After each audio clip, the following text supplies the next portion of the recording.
Oke, kembali lagi di channel saya. Makasih buat kalian yang sudah mengklik video ini. Kali ini ada video dari Iwan Piliang yang men Roy Suryo terkait Gibran Rakabuming Raka yang dibilangnya tidak lulus SMA. Wah, kita lihat ya gimana videonya. Sebelum kita ke video, bantu subscribe dulu channel saya, belum subscribe. Tidak tunggu lama, kita ke video langsung. Let's go. Untuk mencari siapa pemilik akun dimanapun itu sebenarnya sederhana. Ya, ada dua pendekatan yang bisa kita gunakan. Pendekatan socio-technical atau pendekatan pure technical. Dengan socio-technical kita bisa mengecek apakah bahasa atau lebih khusus lagi frasa yang digunakan oleh seseorang itu konsisten sama atau tidak. Dan kita bisa ngecek, ini kayak memperbandingkan, kayak kita mengkomparasi kalau kita sudah mendapatkan akun yang itu jelas-jelas milik seseorang.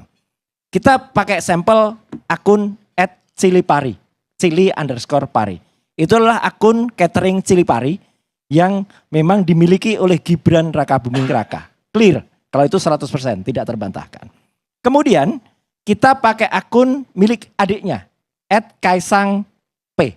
Itu milik Kaisang Pangarep.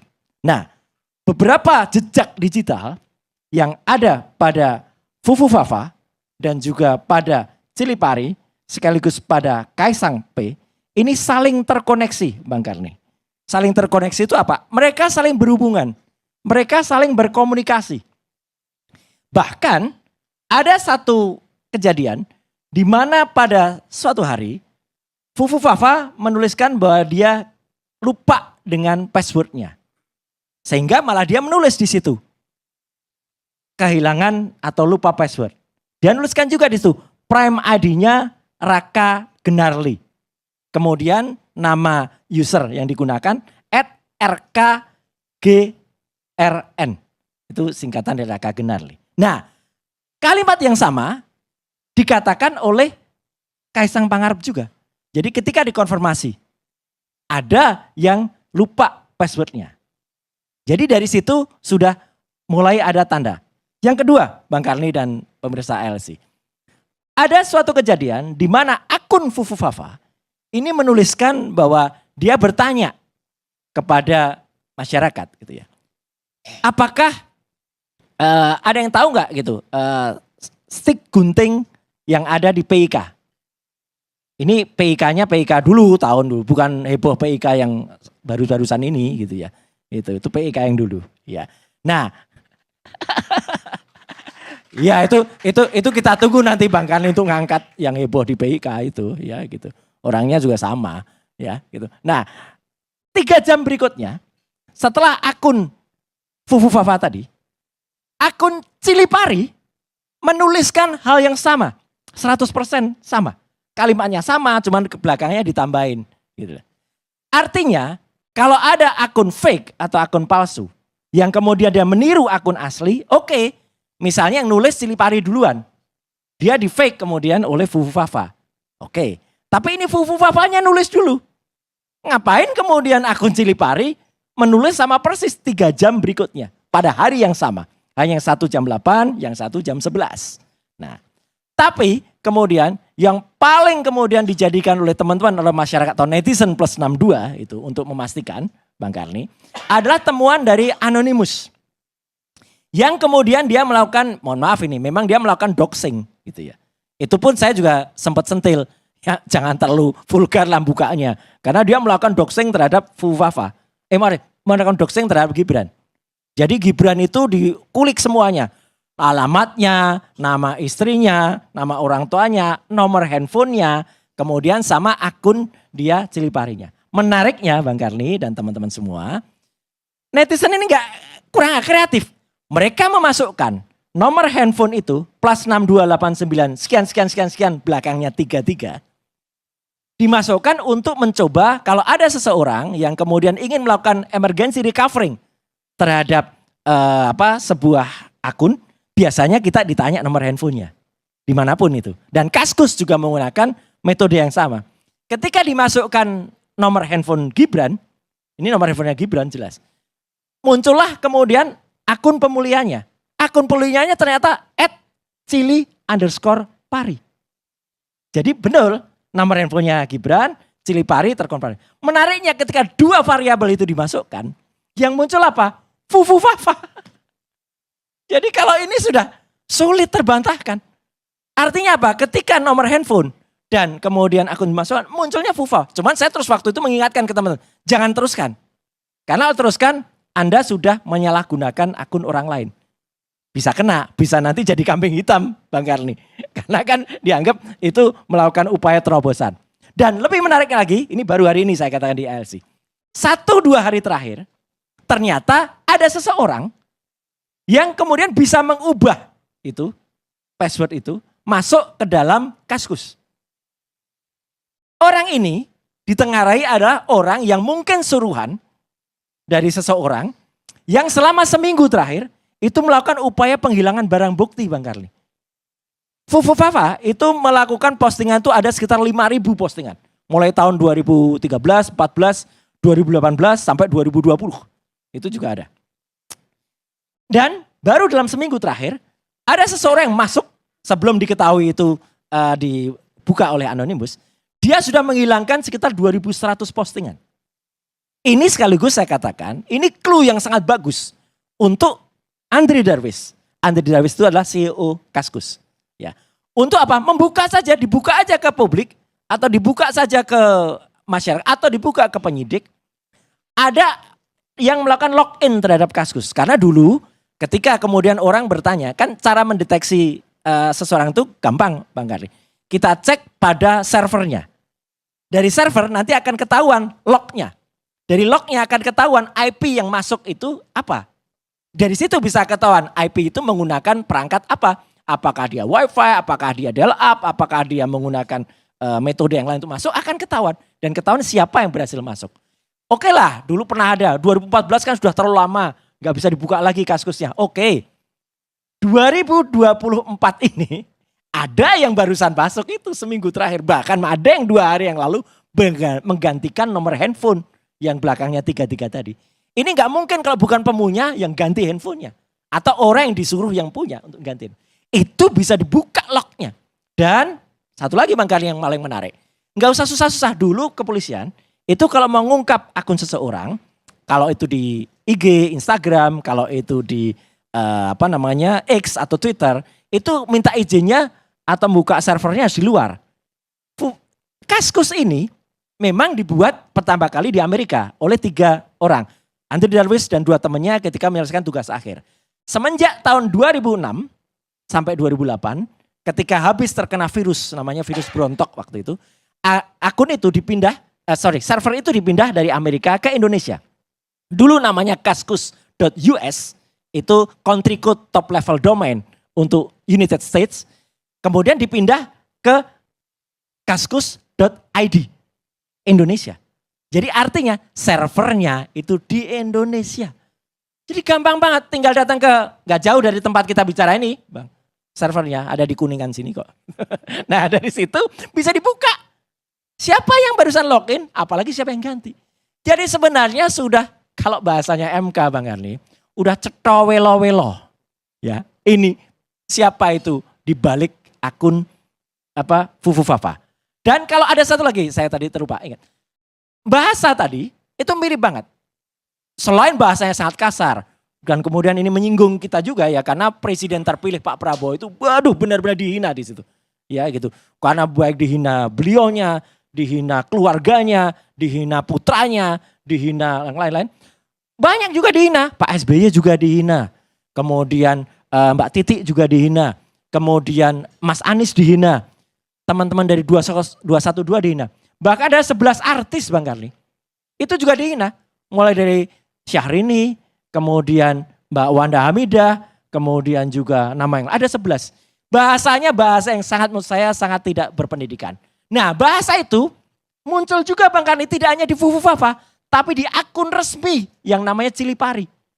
Ketika dia mengunggah keripik produksi dia, yang ada fotonya di foto saudaranya, itu kemudian dia nulis di situ, keripik kemeripik bukan tit gitu ya, belakangnya juga.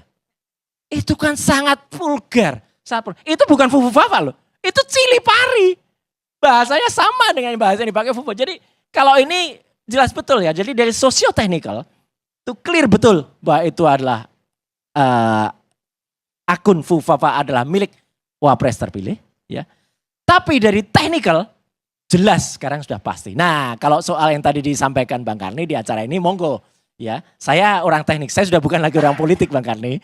Jadi silahkan ini bisa menjadi wacana publik ya, terserah masyarakat untuk menilai. Tapi ada sedikit, yang mungkin sedikit karena mungkin Bang Karni atau teman-teman Pak Asri itu juga tanya, kok saya di belakang saya ada MKes-nya. Memang saya MKes Bang Karni, Magister Kesehatan. Dan saya hanya bisa menyarankan, kalau terbukti, saya ini saran yang bijak. Tolong periksa yang bersangkutan dengan namanya brain CT scanner. Dengan brain CT scanning, kita bisa tahu otak seseorang itu mungkin bagian depan itu sudah ada yang berkurang karena porno. Gitu. Dan banyak ini jejak digitalnya di porno itu banyak. Saya nggak tega untuk mengatakan di sini ada masuk ke X yang ada di misalnya Indonesia Timur gitu. Kemudian ada yang masuk Pornhub apa gitu, X24 apa banyak banget ini. Gitu. Jadi seseorang yang sudah punya kecenderungan kayak gitu, itu saya kira berbahaya Bang Karni.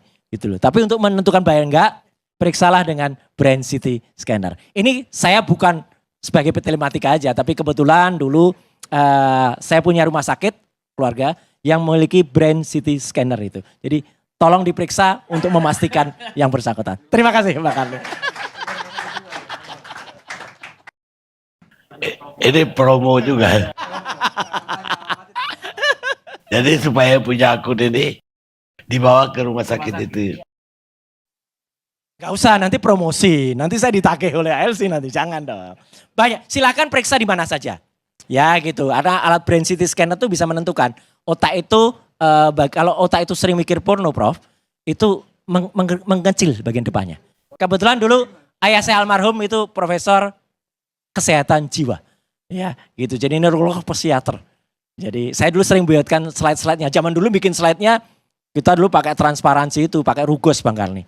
Belum ada komputer. Jadi artinya itu clear, tapi sekali lagi secara teknis, ya kita sisakan sedikit lah. 99,9% itu adalah betul bahwa itu adalah wakil presiden terpilih. Terima kasih Bang Karni. Cuma ada penerangan Anda yang terakhir ini menarik juga. Jadi benar lah pornografi itu merusak otak. Iya.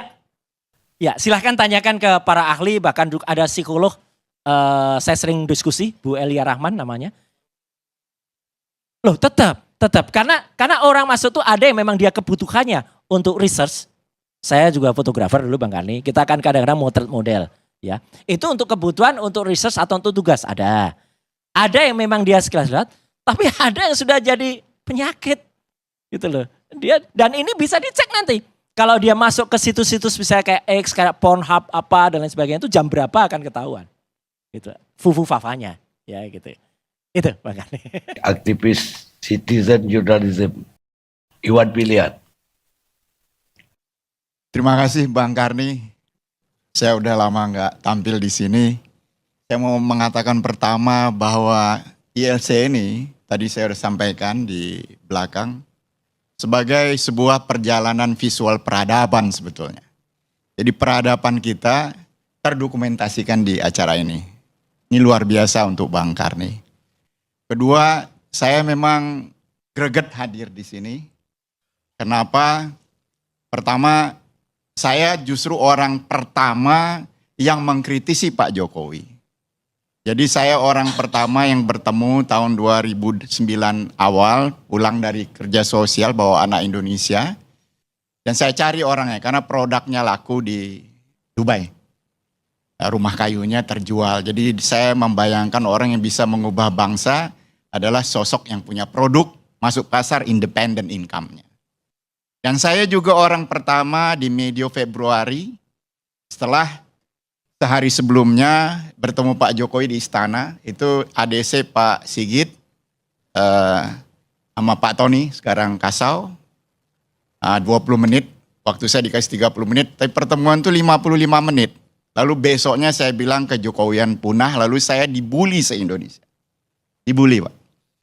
Akan halnya topik yang kita bicarakan, Fufu Fafa, yang diindikasikan saudara wakil presiden terpilih, saya bertemu terakhir itu ketika umroh 6-8 Juli 2014, di mana Bung Akbar Faisal juga ikut, dan saya menyimak sosok yang sangat pendiam di Raudah ketika di Madinah.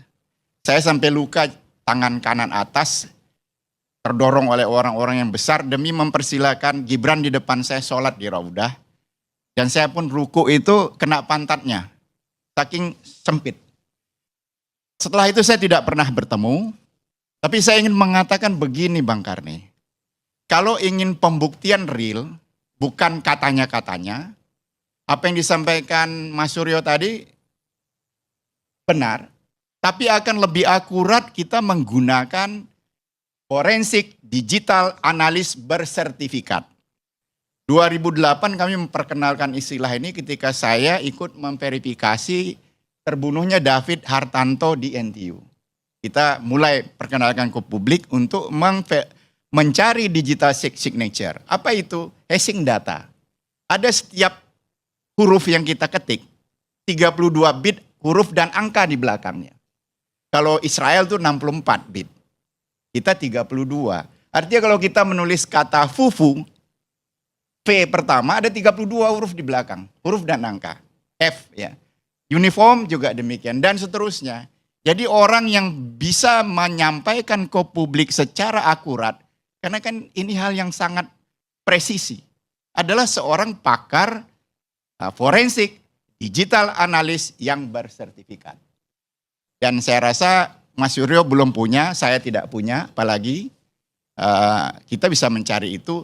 Nah poinnya, premis mayornya adalah, kalau memang itu terbukti, kalau yang bersangkutan adalah wapres terpilih, apa yang disampaikan tadi, dan apa yang saya simak di sosial media, karena saya pun belakangan menghindari sosmed, Twitter saya 100-an ribu lebih, sudah lama saya tutup, saya hanya aktif di Facebook, di IG, baru belakangan juga saya forward juga sedikit di TikTok.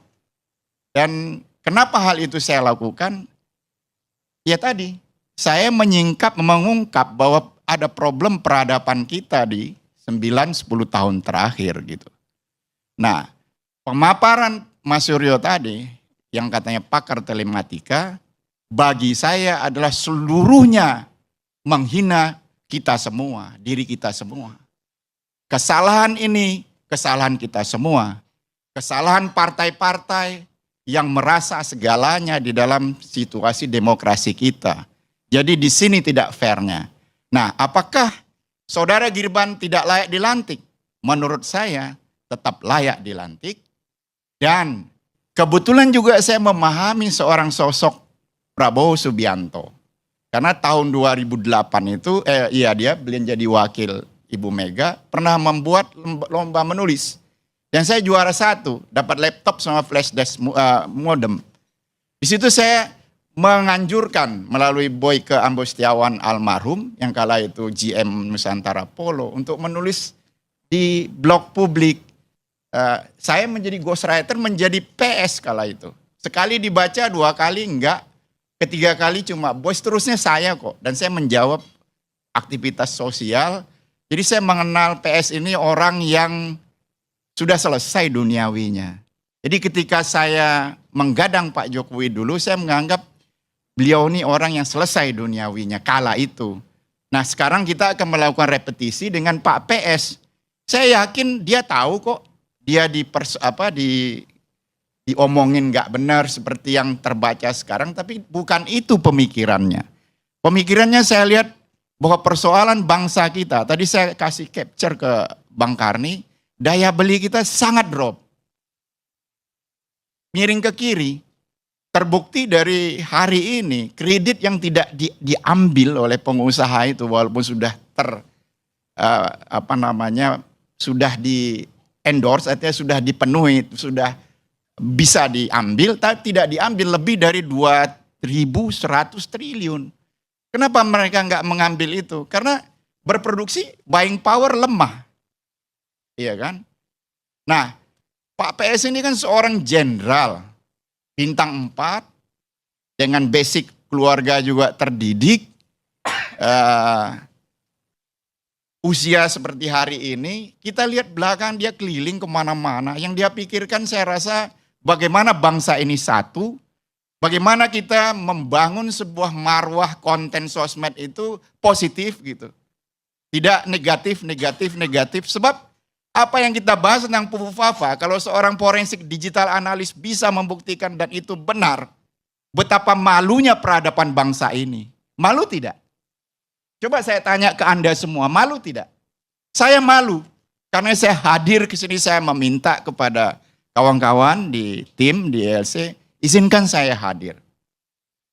Saya terus terang, mungkin wakil dari publik yang sangat terganggu, kok kita dalam 10 tahun terakhir kian drop peradabannya, stunting moral, bukan hanya stunting fisik, stunting kemaluan, dalam artian memang malunya drop. Bahkan para pria pun, karena saya kalau ke Malaysia itu suka titip, karena kemaluannya stunting, suka titip itu, penyemangat, tadi bicara, iya kan, supaya lebih tidak stunting gitu. Nah bayangkan, dalam banyak lini kita stunting. Nah, sampai kapan begitu? Sampai kapan ini kita biarkan? Sampai urusan Pak, boleh terus Bang? Sampai urusan ijazah Pak Jokowi dipersoalkan. Sampai dia PKI dipersoalkan. Saya menantang semua di sini, Bung Akbar juga dulu di rumah transisi. Saya mengindikasikan perubahan kejokowian itu di rumah transisi kok. Apa itu kejokowian? Memuliakan ketulusan, keinsanan, shake hand. Dan kalau saya pegang dada, yang bersangkutan seperti orang Jepun. Sangat santun.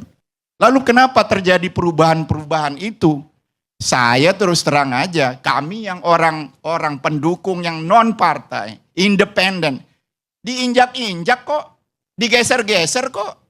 Waktu mengantar Pak Jokowi ke KPU, nyata saya masih punya rekaman, saya di samping sepeda ontel, orang partai yang kemudian jadi main sekap, kemudian juga jadi di lembaga tertentu, awasin Iwan Piliang dari Jokowi. Apa? Jadi kalau terjadi seperti hari ini menurut saya, kesalahan sebuah partai pendukung, oknum, ya kan?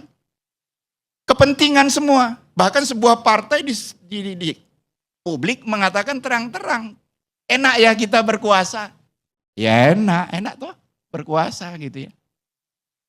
Nah, tapi kan enaknya seperti hari ini gitu. Giliran makin ke akhir semua memojokkan. Pertanyaan saya, apakah semua Jokowi, semua keluarganya nggak becus? Saya rasa tidak. Lagi kembali ke peradaban. Berulang kaji. Era Pak Habibie, presiden.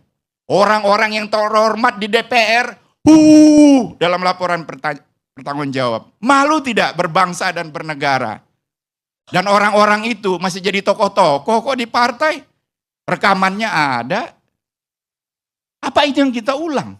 Sementara karyanya yang hebat, mana didukung negara? Begitupun berikutnya, apa yang akan kita lihat ke depan dengan kondisi bangsa kita makin drop, dan setiap hari kita di media memasukkan sampah ke dalam hati. Padahal kerja terberat di muka bumi yang saya pahami, membersihkan hati. Dan kalau filosofis ketuhanan kita yakin dan berpancasila, doa itu diterima oleh Tuhan dari insan-insan yang artinya bersih. Saya belum tentu benar Bang, tapi saya bersemangat datang ke sini untuk menyampaikan itu. Saya tidak ingin membela Pak Jokowi, karena saya pun nggak mau bertemu, karena meminta waktu dijegal, ya kan? Kemudian saya ingin bertemu kalau dia udah turun gitu. Nah begitupun tadi sudah saya jelaskan, saya bertemu Wapres terpilih juga 2014 di Mekah, nggak pernah bertemu. Dan kalau mau dibuktikan, saya ulang kembali. Bukan kapasitas seorang Roy Suryo yang bicara gitu. Seorang forensik digital analis, dan itu pasti akurat. bahwa beropini tidak saya larang, Pak. Ya, Tapi otoritas kesahihan setuju. berpendapat itu adalah seorang Izin Wah. Bang Karni, karena Ya. saya disebut-sebut terus. Oke, kalau gitu mari kita tantang. Ya, Ya. dulu saya juga banyak ditantang, Mas. Ketika saya dulu banyak nulis, Mas, Anda belum patut untuk nulis, Anda belum doktor. Oke, sekarang saya buktikan, alhamdulillah saya udah doktor. Ya, gitu sekarang. Dan ketika kemudian saya tadi ditanya soal forensik digital, oke, saya in progress ke sana, Bang. Tapi apa harus menunggu saya lulus untuk dapat sertifikat itu untuk menganalisis? Saya kira tidak. Ya. Dan kalau memang ada, saya tantang sekarang, Bang Iwan, Bang Karni. Kalau ada digital forensic certified yang tadi disebut Mas Iwan, buka Fufu Fafa itu, jujur siapa yang ada di baliknya. Saya akan mendukung apapun temuan. Tapi kalau temuannya ternyata malah belok, kemarin ada soalnya yang katanya dia pakar keamanan cyber di salah satu TV, Bang Karni. Tapi ngomongannya malah soal kedamaian, itu sudah lama 10 tahun, sudah ke belakang. Ini pakar keamanan digital atau pakar apa gitu loh. Concern pada bidangnya. Saya setuju, Bang. Makanya saya juga on progress ke sana, Bang Iwan. bagus Makanya saya kalau on tantang. progress ke sana. Makanya saya tantang, ayo pakar-pakar digital, forensik digital, temukan atau telitilah akun Fufu Fafa itu segera. Itu saya setuju. Pak. Iya, lanjut sambut Bang, itu. boleh. Jadi kita bisa mencari, artinya tim independen pun bisa, yang bersertifikat sekarang sudah banyak kok ya. Kalau dulu kan awal-awal masih ada Ruby Alamsa. Dan saya yakin mereka akan bekerja independen. Kan sudah saya katakan, kalau terbukti sahih, terus saya mempertanyakan, malu nggak? Malu nggak semua? Tadi dijawab kok malu kok. Terus ngapain kita goreng-goreng terus kemaluan kita? Gitu? Bedakan oknum dengan kita, Bang. Ini oknum ini. Saya bisa kata oknum dan itu bukannya di dunia maya, di dunia nyata, Bang Karni. Kalau kita lihat track recordnya, anak ini pernah buka bisnis martabak. Namanya Markobar, martabak Kota Barat di Solo. Betul. Ya. Saya lanjut ya. Terus gini, bentar. Dulu di warungnya itu, di ruangannya itu, dia menempelkan gambar. Dia meng-hire orang untuk melukis gambar Illuminati. Gambar Cyclops. Yang kemudian dikatakan oleh orang, ini Dajjal. Menurut saya ngapain juga sih dia di warungnya dia gambar. Jadi memang pikirannya sudah agak aneh gitu loh. Dan kalau tadi soal ijazah, ya betul. Enggak apa-apa, nanti sekalian cek juga ijazahnya. Jangan-jangan dia nggak memenuhi syarat karena nggak punya ijazah SMA. Gitu loh. Jadi clear banget ini Bang Iwan. Nggak apa-apa, kita tantang saja pakar digital tadi ya untuk membuktikan dan mari kita dukung penelitiannya. Dan kalau sudah, kita dukung juga yang bersangkutan untuk periksa sekali lagi. Ini saya katakan di ILC. Untuk periksa dengan brain CT scanner. Ya, itu untuk itu Pak. Baik, Ya, jadi lanjut Bang. pendek ya. Pendek boleh. Jadi ini kayak semacam dendam ya. Semacam dendam bahwa sosok yang kita bahas ini nggak bener, brengsek dalam tanda kutip lah. Kalau ada kata negatif. Persoalannya, kebrengsekan ini sudah kita hidang menjadi orang mulia. Secara legal. Walaupun ada persoalan hukum ini dan itu. Nyatanya wapres. Nyatanya wapres. Terus masih kita mau menelanjangi diri sendiri. Masih. Kembali Bang, silakan. Oh gitu dia videonya, gimana menurut kalian? Coba komen di bawah. Dan sampai bertemu di video saya selanjutnya. Bye.